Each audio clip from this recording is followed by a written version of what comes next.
Hey guys, assalamu alaikum. Welcome back to my channel. নতুন এটা ব্লগত সকলোকে স্বাগতম জনাইছো। সো আজি বনাব লাইছো মই চিকেন পোলাও। সো তাৰ কাৰণে মই চিকেন খিনি আগতে ধুই মেলি ললো আৰু তেল গৰম কৰি তাতে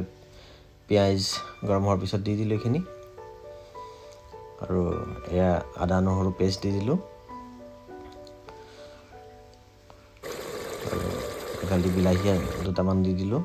এফালে মছলাখিনি ওলাই লৈছো গুটেখিনি আৰু পানী ঢালি ৰেডি কৰি লৈছো এফালে মই ভুনি আছো আৰু এতিয়া ভুনাৰ পিছত এতিয়া মই মছলাৰ পেষ্টখিনি দি দিলো আৰু এটা ধুনীয়াছে ভুনা কৰিম এইখিনি এয়া ভুনা হৈ গৈছে মোৰ এটা চাউল তিয়াই থৈছিলো এতিয়া চাউলখিনি দি দিলো চাউলখিনি দি অলপ টাইম ভুনিম 5 মিনিট মান ভুনিম এয়া অলপ ৰঙা হৈছে সো এতিয়া পানী ঢালি দিছো গৰম কৰি লব পানীখিনি পানী ঢালি ইয়াতে এখন নেমু চেপি দিছো আৰু ৰেডি হৈ গল সো আলহী এজনী আহিছে আমাৰ ঘৰত আজি সাবস্ক্ৰাইবাৰ এজনী মোৰ সো তাই কাৰণে ৰেডি কৰিছো এটো খানা তাই খাবলৈ দিও আৰু এতিয়া हेलो गाइस सो आज हमारे घर আহিছে আমার বাইরে এজনী আহিছে आपको आसामीज बोलना आता है अच्छा आता है लेकिन हिंदी ज़्यादा कंफर्टेबल है ना आप ऐसे बेसिकली शिलोंग से आप यहाँ पे मार्केट एकेडमी में जॉब करते हैं यहाँ पे ये झुरिया में तो कावी मारी अच्छा कावी मारी ঠিক আছে তো ভিডিওত আনিছাক চাই থাকে তাই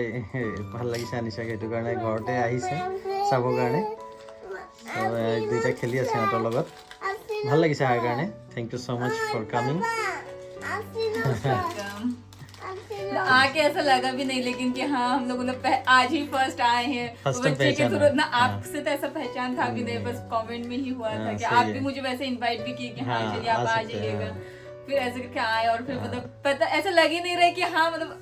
पहचान मतलब नया पहचान है या अनजान है कुछ ऐसा कुछ लग भी नहीं रहा है सही है लेकिन मुझे भी पता नहीं था मैंने सोचा आप जैसे कमेंट कर रहे हैं आने के लिए मैसेज है अच्छी बात है आना चाहिए आ जाओ आप इसलिए मैंने एड्रेस आपको दे दिया तो मुझे लगा ऐसे सडनली लगा नहीं था कि आएंगे फिर कभी टाइम मिले तो आएंगे लेकिन आप वक्त मिला के वक्त लेके आए अच्छा लगा खूब बहुत अच्छा लगा ठीक है गाइस এতিয়া আবেলি হৈ গ'ল আৰু এতিয়া অকণমান পানী দিব আহিছোঁ কাৰণ কেইদিনমান যোৱাকালি দিয়া নাছিলোঁ পানী বাৰীটোত পানী দি যাওঁ ভালছে কাইলৈ মই আকৌ ৱেষ্ট বেংগল যাম চ' পানী অলপ দি যাওঁ ভালছে ভাবিছোঁ